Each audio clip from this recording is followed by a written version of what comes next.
Hello दोस्तों, मैं हूँ आरती संस्कृति आईएएस के यूट्यूब चैनल पे आप सभी का स्वागत है। मैं फिर से हाजिर हूँ एक नए टॉपिक को लेकर के। तो आज का जो हमारा नया टॉपिक है बहुत ही इंटरेस्टिंग है। आज सब आप सब लोग जो है देखते रहते होंगे, आजकल जो है निमंत्रण जो शादियों का होता है लोग घर घर पे जाके नहीं देते हैं।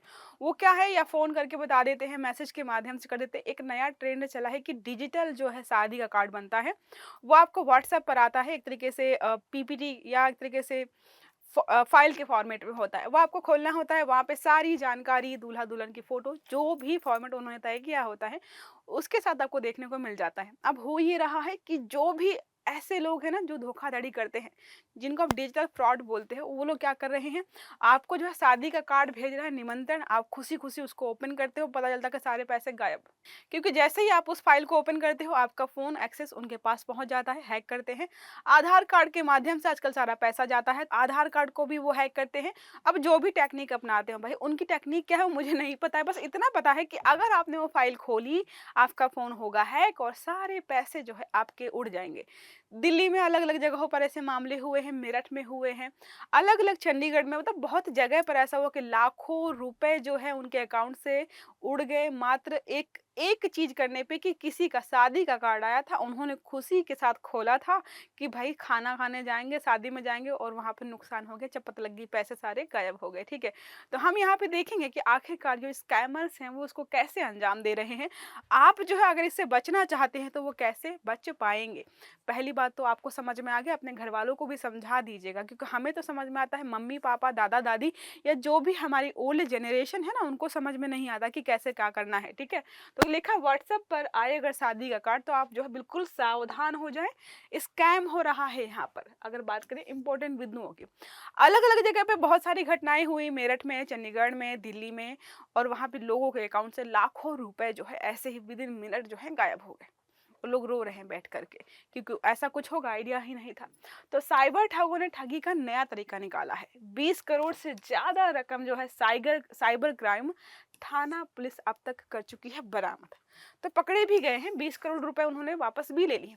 130 करोड़ की आबादी है, और उसमें जो है डेली जो है हज़ारों लोगों को पागल बना करके एक अकाउंट से लगभग लाख रुपए मिनिमम जो है लोग निकालते हैं। उसमें से सिर्फ जो है 20 करोड़ वसूली की गई है, ठीक है? आज 8 जो है डिजिटल अरेस्ट गैंग के आरोपियों को साइबर थाना पुलिस ने किया है गिरफ्तार। डिजिटल अरेस्ट समझते हो, आपने बहुत शब्द सुना होगा डिजिटल अरेस्ट वगैरह। उसमें होता क्या है, वीडियो कॉल करेंगे आपको, बोलेंगे आपने ये कांड किया है, या फिर जो है इसके इस जुर्म में आपको गिरफ्तार किया जाता है, और आपको जो है घंटों तक जो है वीडियो कॉल पे रखेंगे।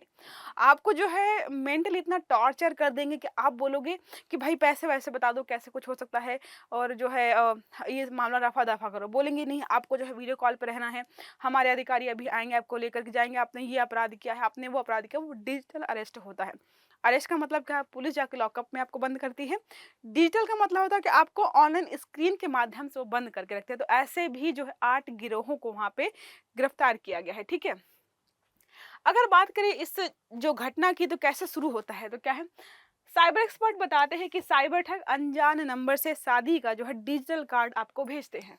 मालवेयर उसमें होता है अटैच करके, मतलब एक तरीके से वायरस उसमें होता है, ठीक है? कार्ड डाउनलोड करते ही वायरस एक्टिव हो जाता है आपके फ़ोन में। आपके फ़ोन में जैसे डाउनलोड हुआ, वायरस होगा एक्टिव, फ़ोन हो जाएगा हैक, सारी जानकारी उसके पास।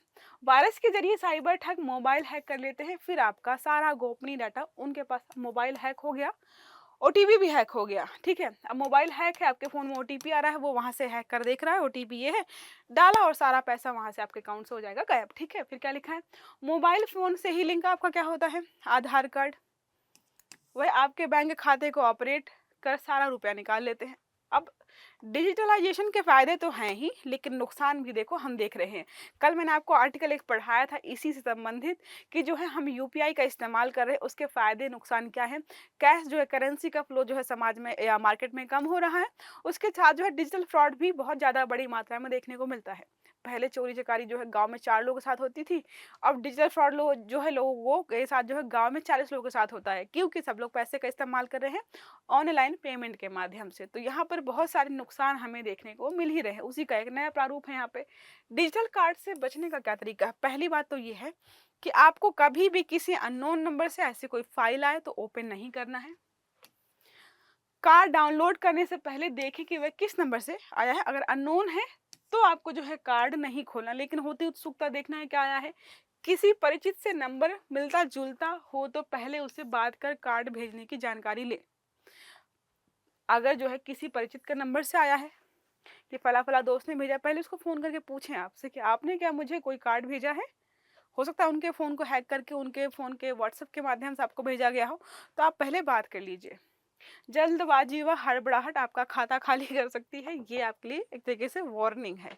तो कैसे बचना है, नए नंबर से व्हाट्सएप पर कभी कोई मैसेज आए ऐसा फाइल के रूप में उसको खोलना नहीं है। अगर किसी नोन के नंबर से है तो आप पहले उसको कॉल करके पूछ लीजिए कि क्या आपने कोई कार्ड भेजा है, अदरवाइज आपका बैंक जो है अकाउंट खाली हो जाएगा। अब हम आते हैं हमारे यहाँ पर साइबर अपराध से जुड़े नियम कानूनों के लिए। कुछ दिन पहले आपको मैंने पढ़ाया था कि एक हाई बॉक्स घोटाला हुआ था, जिसको आर्थिक जो है साइबर घोटाला मैंने बताया था। उसमें एक कंपनी आई थी हाई बॉक्स नाम की, वो बोल रही थी कि आप जो है पैसे यहाँ पे रखिए, जमा करिए, आपको 5% या फिर जो है लगभग 100% जो है इंटरेस्ट दे रहे थे, डबल रेट पे। मतलब अगर 100 रुपये दे रहे हो ना आप, तो आपको डबल कर 200 रुपये दे रहे थे वो। 1000 करोड़ का घोटाला हुआ, लाखों मतलब हजारों लोगों को जो है पैसे चूना लगा और वो गायब हो गए। तो उसमें आपको मैंने पढ़ाया था कि जो है साइबर अपराध अगर ऐसा कुछ होता है, साइबर ठगी होती है, तो उसके लिए क्या प्रावधान है। तो अभी हमारे पास कोई प्रावधान नहीं, फिर भी होता है कि अगर कोई व्यक्ति ऐसे मामले में पकड़ा जाता है तो मिनिमम 3 साल की सजा या 15,000 रुपये का जुर्माना, कुछ ऐसा होता है। ठीक है। साइबर अपराध से जुड़ी शिकायत करने के लिए राष्ट्रीय साइबर अपराध रिपोर्टिंग पोर्टल एक है। अगर आपके साथ कोई ऐसा घटना घटती तो पहले आप जो है यहाँ पर जाकर रिपोर्ट करिए, क्योंकि पुलिस जो है ऐसे मामलों में आपकी जो है मदद नहीं कर पाती है शुरुआती उसमें। ठीक है। शिकायत करते समय आपको घटना के बारे में सब कुछ बताना होगा। शिकायत के साथ अपराध के आधार पर जरूरी दस्तावेज भी देने होंगे। ठीक है। अगर आपको कोई भी धोखाधड़ी वाली गतिविधि हो तो तुरंत बैंक और साइबर क्राइम सेल को सूचित करें। अगर कभी आपके अकाउंट से जो है अगर पैसे कट जाए कि भाई 2 लाख कट गए, 4 लाख कट गए, तो सबसे पहले आप एक काम करिए, अपने कस्टमर केयर को कॉल करिए। जो भी बैंक से जो भी बैंक आपके पास है, तो हो सकता है कि वो कई बार आपका पैसा रिफंड करा दें या फिर कुछ प्रोसेस जो है वहाँ पर उनके पास होता है। ठीक है। जैसे आप कभी कभी देखते हो ना कि किसी दूसरे व्यक्ति के खाते में गलती से 50 लाख आ गए, बाद में वापस चले जाते हैं, क्योंकि बैंक वालों से बात करके वो हो जाता है मैनेज की गलती से पैसे जो है यहाँ से वहाँ ट्रांसफर हो गए। तो ऐसा कुछ होता है तो आपको कस्टमर केयर पे जाना होगा बैंक से, उससे बात कर सकते हो। साइबर अपराध में आईपीसी की धारा 417, 417 है, 419, 420 तो आप समझते ही होंगे, बोलते रहते हैं। 465 जैसे कानून वहां पे लागू होते हैं। साइबर अपराधों में 3 साल की जेल या फिर जुर्माना हो सकता है। जुर्माना जो है अपराध की श्रेणी के आधार पर होता है। हो सकता है किसी ने करोड़ रुपए के चूना लगाया, उससे 15,000 रुपये तो ना लेंगे। ठीक है। तो यहाँ पर जो है अगर किसी ने 5,000 चुराए हैं या 10,000 आपसे चूना लगाया है, तो उससे 15,000 ले सकते हैं। उसको कुछ नुकसान तो हो, ताकि उसको लगे कि अगली बार पकड़े जाएंगे तो जितना चुराया नहीं उतना भरना पड़ेगा। तो 3 साल की सजा या फिर जो है जुर्माना अपराध के आधार पर जो है व्यक्ति से लिया जा सकता है। तो यह रहा हमारा आर्टिकल जो था कि व्हाट्सएप के जरिए जो आजकल लोग जो है बहुत मॉडर्न हो रहे हैं और शादी का कार्ड भेज रहे हैं, एक तरीके से लोगों के लिए आफत बन गया है। बहुत सारे लोगों को यहाँ पे नुकसान हुआ है, लाखों रुपए जो है उनके अकाउंट से उड़ गए हैं। इतना पैसा बेचारा सच में किसी की शादी में दे तो लोग खुश हो जाएंगे। ठीक है। तो ये रही हमारी आज की न्यूज। आई होप आपको अच्छी लगी होगी, समझ में भी आई होगी। अगर क्लास अच्छी लगी है तो लाइक करिएगा, चैनल को सब्सक्राइब करिएगा, सारी वीडियो टाइम से मिले इसके लिए बेल आइकन जरूर दबाइएगा। अच्छे से पढ़िएगा। Have a good day. Thank you.